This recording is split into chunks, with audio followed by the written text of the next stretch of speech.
Chris, I was mentioning to you, we're talking a little bit offline here before we came on that I'm buddies with your brother Steve, and he's just a really good guy. And I met him like, what are we, 2024 now, so probably 20 years ago, and just a solid dude. So I said to him when I saw you and I saw your last name, not knowing your brothers, I'm like, man, you must be related. You definitely look alike. But in your opinion, who's the better looking one?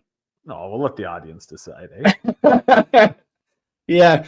So, Chris, you're a former York Regional Police officer. Are you currently with Police on Guard for thee, or is that in your past now?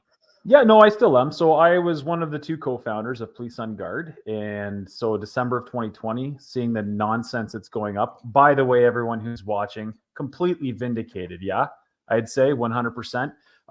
We saw what was going on. We disagreed with what was going on in the political landscape, as well as the direction we were being given as officers. So I said, screw this noise. I'm not doing it. And I stood up loudly, and myself and another officer were put in contact with one another by Randy Hillier, who everyone probably knows in Ontario, a provincial MPP. He connected us. We put our heads together. We penned an open letter to basically call for an end of the madness.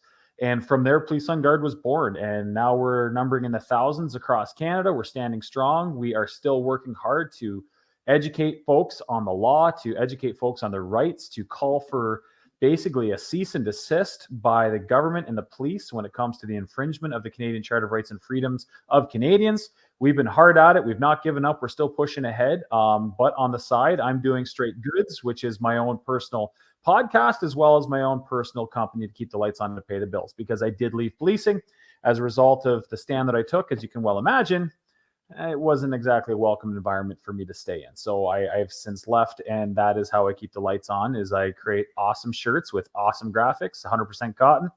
And it's means for me to pay the bills, and 10% of all the proceeds goes to supporting our veterans here that the government has openly admitted that they've abandoned because they'd rather give money to woke nonsense than support those that have fought for our freedom. So trying to do what I can to help them along the way. So that's what I'm doing.